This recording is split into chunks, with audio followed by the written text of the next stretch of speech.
سے نفاق نہ ہو. نفاق جناب اخلاص کا ضد ہے. نفاق نہ ہو، 2 نمبری جس کو کہتے ہیں، بس اتنا کم از کم یہ ہے. پھر آگے اخلاص میں درجات ہیں.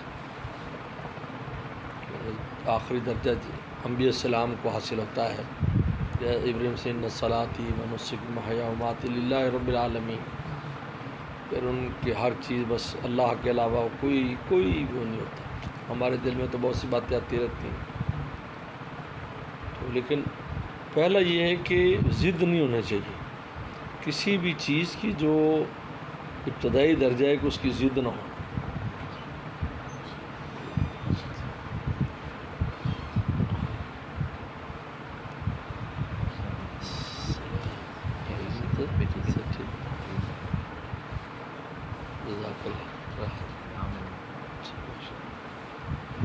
ضد نہیں ہونا چاہیے.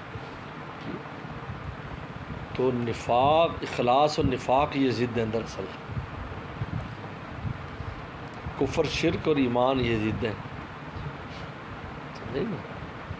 یہ گناہ اور تقوی یہ ضد ہیں. لہذا اخلاص کا ابتدائی درجہ یہ ہے کہ نفاق شخص میں نہیں ہو. ٹھیک ہے، ابھی اس کو اللہ کے لیے نیت پوری کرنا اس کو نہیں آ رہا، یا ابھی ابتدا ہے، اس لیے زبان سے نیت اس لیے کلوائی جاتی ہے. زبان سے جو نیت کا حکم ہے، اجازت ہے. بہت سے لوگ کہتے ہیں جی زبان نیت دل سے ہوتی، زبان سے نہ ہو، بہت سے شور مچاتے ہیں. بھئی زبان سے نیت اس لیے ہوتی ہے کہ جس آدمی کو ابھی اخلاص کا وہ درجہ حاصل نہیں ہے کہ جس میں بس اللہ ہی کے لیے ہر کام ہو کرے، دین کا دنیا کا ہو، تو اس کو کہتے ہیں بھی زبان سے بھی کہہ لے تاکہ قبلہ درست ہو جائے. کیونکہ زبان سے جب کوئی چیز کہی جاتی ہے تو آدمی متوجہ ہوتا ہے. اسے کہتے ہیں تلاوت بھی جہری کرنی چاہیے، تھوڑی سی آواز سے، کہ خود بھی سنے، اس سے توجہ رہتی. سمجھے نا؟ ذکر بھی تھوڑی آواز سے کرے تو اس سے توجہ رہتی. یہ اصول ہے. جیسے میں بول رہا ہوں تو آپ کی بھی توجہ، میری بھی توجہ ہے بات کرنے میں کوئی ایسی بات نہ میرے منہ سے نکلے. اور اگر میں اپنے اندر ہی بولتا رہوں گا تو مجھے اس کی پرواہ نہیں ہوگی کہ میں کیا لفظ استعمال کر رہا ہوں، کیا مجھے پرواہ نہیں. یہ تو جہری جو جہر ہوتا ہے تو نیت اس لیے کراتے ہیں.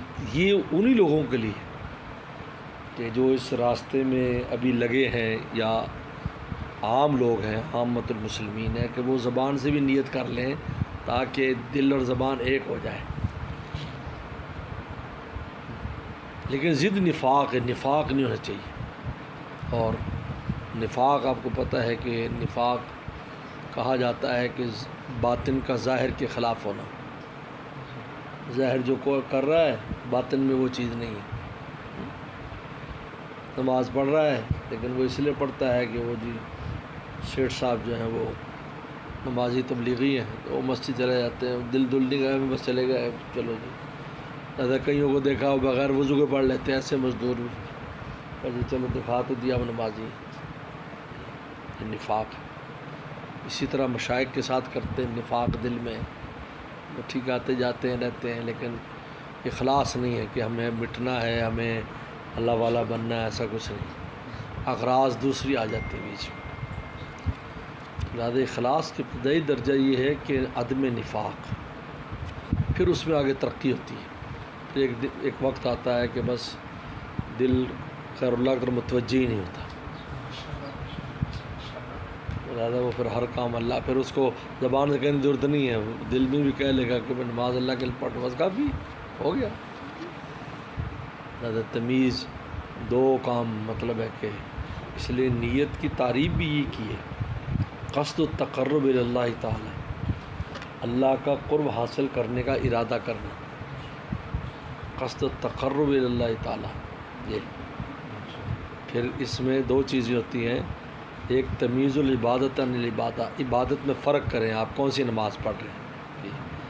پہلے تو ارادہ کہ اللہ کے لیے، اب کون سی نماز ہے. بھئی یہ عشاء ہے، کیونکہ زور بھی 4 رکعت ہوتی ہے، عصر بھی 4 رکعت، یہ بھی 4 رکعت، تو کون سی ہے یہ پہلے تو یہ کرو. پھر عادت اور عبادت میں فرق کرو. روزہ رکھ رہے ہو، صبح شام تک بھوکا ہے تو یہ روزہ نہیں بنے گا.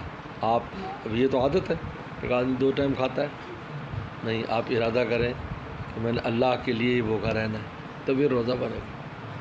لہٰذا نیت میں بھی آگے جا کر 2 چیزیں آتی ہیں، تمیز العبادت عن العبادہ، تمیز العبادت عن العادہ، پھر آتا ہے، پھر اس کے بڑے درجات اوپر، پھر وہ راز، پھر وہ چیز بنتی ہے، سر من سر، اللہ فرماتے ہیں الاخلاص سر من سر، اودعت قلب من احببت، میں اس کے دل میں رکھتا ہوں جس سے میں محبت کرتا ہوں۔ اسی لیے حضرت والد صاحب رحمۃ اللہ علیہ جو بات فرمایا کرتے تھے نا ہمارے والد صاحب، اخلاص ایٹم بم ہے، اگر اخلاص پیدا ہو تو ایک آدمی سب دنیا کے لیے کافی ہے، اس سے یہ آخری درجہ مراد ہے، نہیں اخلاص ایٹم بم ہے۔ اور یہ انہوں نے عملی زندگی کر کے دکھائی سارا، ایک آدمی آتا ہے اور پورے ماحول کو تبدیل کر دیتا ہے، ایک آدمی، وہ اخلاص کا کوئی اعلیٰ درجہ ہے نا، الاخلاص سر من سر، اودعت قلب من احببت، تو یہ حدیث آتی ہے، یہ بڑا عجیب بات ہے۔ کیا حال ہے؟ ٹھیک ہے، ٹھیک ہے،